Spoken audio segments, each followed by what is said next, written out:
lingkungan hidup. Terus kolaborasi. Murid memiliki keterampilan untuk berkolaborasi di dalam kelas dan di luar kelas. Kondisi saat ini, sebagian murid belum memiliki keterampilan untuk berkolaborasi di dalam kelas dan di luar kelas.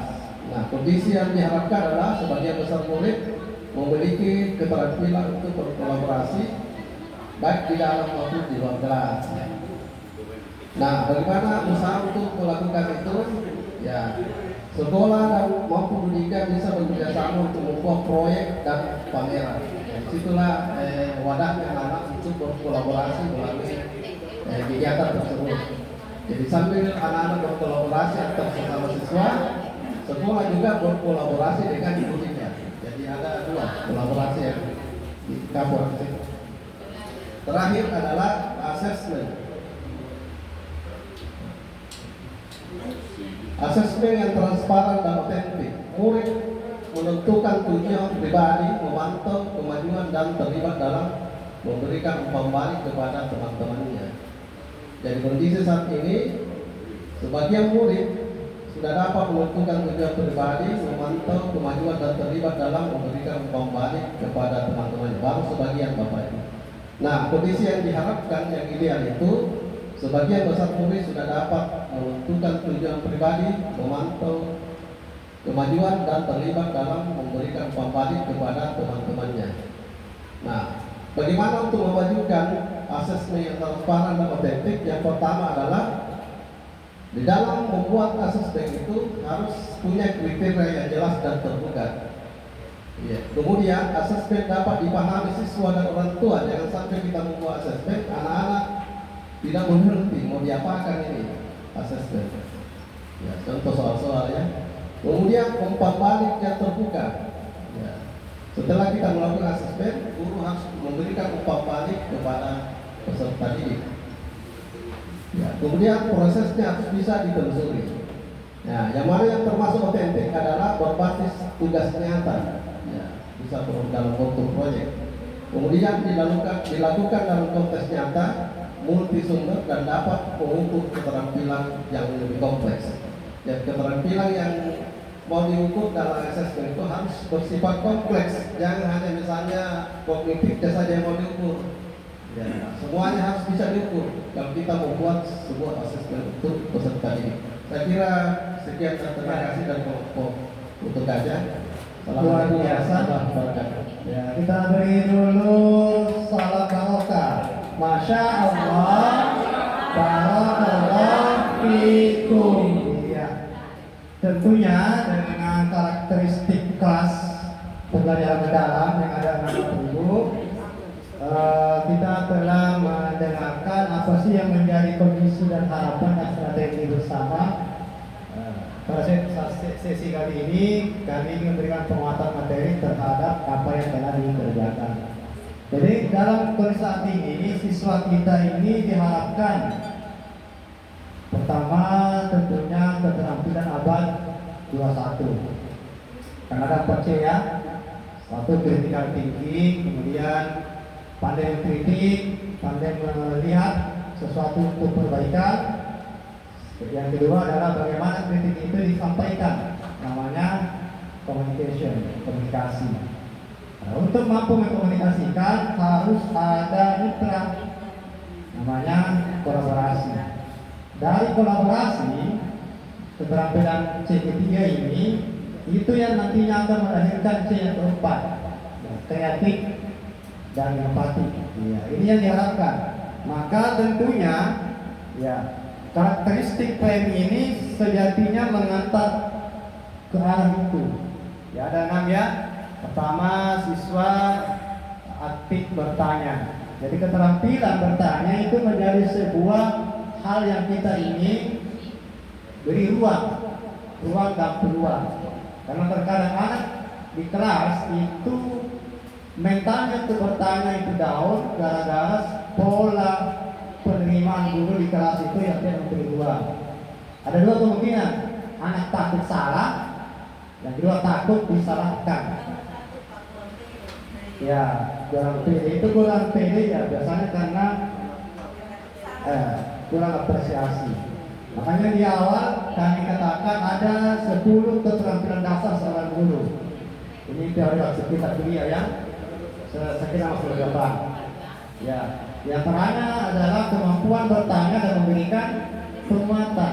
Jadi penguatan dari guru sangat penting untuk membangun mental anak untuk mau belajar. Ya, apalagi dengan pembelajaran mendalam ada transformasi peran siswa, learning to learn, pembelajaran untuk belajar. Sehingga apa? Siswa menempatkan diri betul-betul sebagai siswa yang butuh ilmu, butuh kompetensi untuk masa depannya. Dia melukis masa depannya sendiri. Kita sebagai guru jangan membuat lukisan itu menjadi buram. Ya, dengan apa? Dengan tidak memberi ruang dan peluang. Kita mematikan potensi itu. Ya. Karena kita bungkam dengan kritik. Ya. Kalau hari ini masih ada guru yang bungkam dengan kritik, maka dia akan diberikan realita ya, anak-anak juga bukan bungkam dengan kita ya. Hanya menghormati sebatas guru kita tapi tidak dikenali ya, karena kita sebetulnya kalau belajar ya, sebagai guru ya, guru itu kan di kelas dikenal dan dikenali. Dikenal sebagai apa? Itu secara outfit ya, secara penampilan. Itu guru kalau kita kenal tapi sekali pergi masuk sekolah tahun sekali lagi, tidak ada itu setrika di bajunya. Kalau itu secara performance, secara dilihat. Tetapi ada yang lebih dalam lagi, itu dikenali. Itu perasaan emosi ya, emosi seorang anak. Makanya banyak kita jadi guru terinspirasi karena sosok guru yang begitu terkenal. Contoh gini Bapak Ibu, kita punya guru SD banyak. Tapi coba sebutkan satu guru SD yang paling kita kenal. Ya, banyak itu. SMP juga sama. Tapi coba kita sebutkan 3 guru itu sangat sulit karena terkenalnya itu.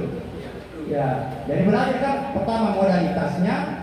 Modalitas itu pakai pancaindera, ada visual, ada audio visual, kinestetika.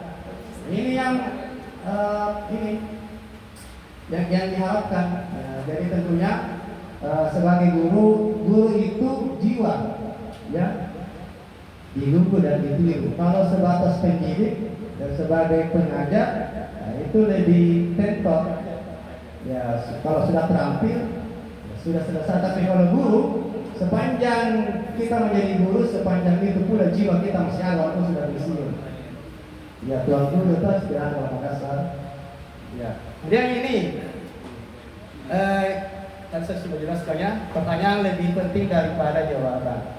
Jadi proses belajar itu adalah proses yang memberikan ruang untuk bertanya saja. Ya. Kemudian model variasi. Ya. Jadi di antara keterampilan dasar guru adalah bagaimana menjelaskan dan memvariasikan penjelasan. Karena terkadang penjelasan itu bisa kita dapat poinnya, tapi dengan model yang lain itu bisa tersampaikan. Tergantung cara kita menyampaikan bagaimana sih pendekatan kita. Banyak model ya, banyak model pembelajaran. Tadi kan sudah kita lihat ya, ada yang tradisional, yang konvensional, ada yang digital, kemudian ada hybrid dengan dikombinasikan. Tergantung bagaimana sih sasaran kita. Kemudian ini dikoneksikan dengan kehidupan nyata. Jadi jangan lupa Bapak Ibu selalu mengkoneksikan apa sih yang dipelajari teman-teman guru dan kontekskan dengan kehidupan sehari-hari. Ya, sehari-hari apakah matematika, itu sama literasi. Jadi literasi itu kan bukan hanya tugas bahasa Indonesia, tapi bagaimana memahami konteks teks sesuai dengan kebutuhan. Ya, sama dengan numerasi, bukan hanya tugas matematika. Kemudian kolaborasi dan penilaian. Ya, penilaian yang berpihak dan berpusat pada murid. Saya kira poin ini yang di kurikulum Merdeka itu masih relevan dengan konteks pembelajaran mendalam. Kemudian ini Bapak Ibu ya, lingkungan belajar. Jadi lingkungan belajar itu adalah integrasi antara 3 aspek. Ya, pertama adalah ruang fisik, ya, kemudian ruang virtual space, physical space, dan yang membuat terintegrasi adalah budaya belajar, budaya pendidik kita di sekolah. Gimana sih budaya belajar kita? Ya, budaya kalau diliterasikan ada 3 tahapnya ya. Ada pembiasaan, ada pembelajaran, ada pengembangan, dan ada pembelajaran. Kalau level budaya belajar kita sudah pada bukan lagi pembiasaan yang ada intervensinya, tetapi sudah menjadi budaya belajar, maka seluruh dalam sekolah itu seluruh seperti katanya Pak Ki Hajar, setiap rumah adalah sekolah, setiap orang adalah guru. Mengapa? Karena sudah hidup di budaya belajar. Ya, saya kira itu poinnya. Ya, apa sih yang budaya belajar itu? Ini terciptanya iklim belajar yang aman, nyaman, dan saling memuliakan, pembelajaran yang kondusif, interaktif, memotivasi untuk eksplorasi, ekspresi, dan kolaborasi. Nah, ini budaya belajar. Ya, kita inginkan budaya belajar kita betul-betul budaya belajar yang memberikan ruang berkembang, tumbuh kembang. Ya, jangan menjadi circle-nya toksik. Ya, kata anak muda sekarang.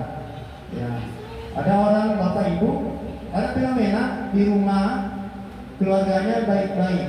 Ya, justru nakal di sekolah. Mengapa? Karena di sekolah, ya, budaya belajarnya itu tidak terkondisikan dalam suasana yang positif. Banyak orang nakal, bukan nakal di rumah, tapi nakal di sekolah. Mengapa itu tadi? Di antaranya adalah schooling without learning. Ada sekolah tapi tidak belajar.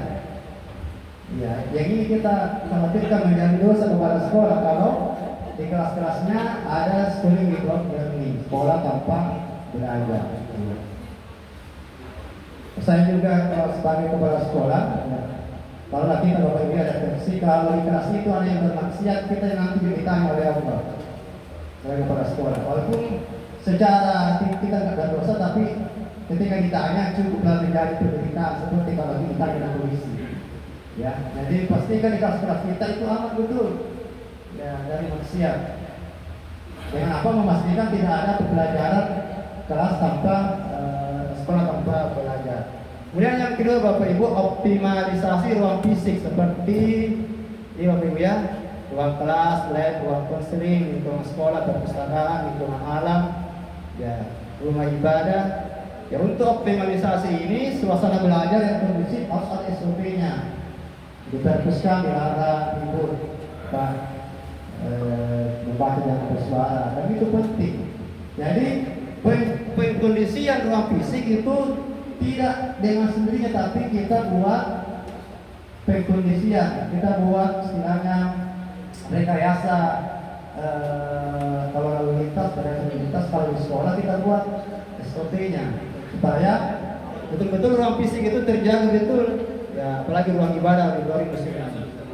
Ya, kemudian ruang virtual ini saya kira kalau sekolah yang sudah digital ini penting juga bagaimana mengatur perpustakaan digital dan lain-lain ya, termasuk aksesnya pembelajaran. Saya kira Bapak Ibu, ya ini contoh lingkungan belajar yang aman, nyaman, dan menyenangkan. Ya, seperti ada ruang-ruang betul, siswa diberikan ruang dan peluang untuk mengembangkan kognitifnya, menjadi psikomotoriknya, afektifnya betul-betul itu lahir tumbuh dari sekolah. Ya, karena di sekolah kan rumahnya, ya, rumah sekolah, maka segala hal yang terkait dengan pola tumbuh kembang anak memastikan bahwa sekolah adalah tempat untuk tumbuh kembang yang bermutu untuk semua. Saya kira ini untuk KP3 ya. Kita lanjut lagi ke KP4 ya, yang pada jumlah aja pada Bapak. Tepuk salut.